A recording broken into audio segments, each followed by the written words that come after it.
Kedai Sido Mampir Pak Dul yang beralamat di Jalan Yosudarso, Kelurahan Waterfang, Kecamatan Lubuk Linggau Timur 1, Kota Lubuk Linggau, masih merasakan dampak COVID-19 hingga saat ini. Kedai ini dulunya mampu meraup omset hingga 2 juta rupiah dalam sehari, namun saat ini hanya mendapat omset 1 juta rupiah dalam sehari. Kedai Sido Mampir Pak Dul yang beralamat di Jalan Yosudarso, Kelurahan Waterfang, Kecamatan Lubuk Linggau Timur 1, mempunyai banyak varian makanan, mulai dari ayam bakar, ikan lele, dan bebek bakar. Kedai ini dibuka mulai dari pukul 9 pagi hingga pukul 9 malam.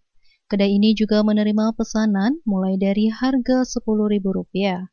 Pemesanan banyak diterima dari kantor-kantor yang ada di kota Lubuk Linggau. Kedai Sido Mampir Pak Dul masih merasakan dampak COVID-19 hingga saat ini. Sebelumnya mampu meraup omset hingga 2 juta rupiah dalam sehari, namun saat ini hanya mendapat omset 1 juta dalam sehari. Owner kedai Sido Mampir Pak Dul Vita menyampaikan, harapannya keadaan ekonomi global bisa membaik supaya pedagang UMKM bisa lebih maju dan lancar. Dirinya juga berharap kepada pemerintah untuk memberikan bantuan kepada pelaku usaha UMKM.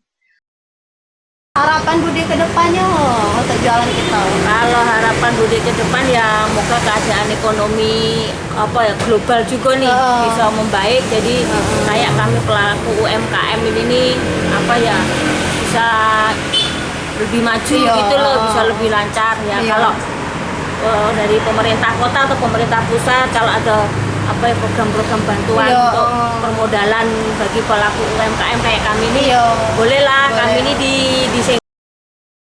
Muhammad Abdi Silampari TV melaporkan.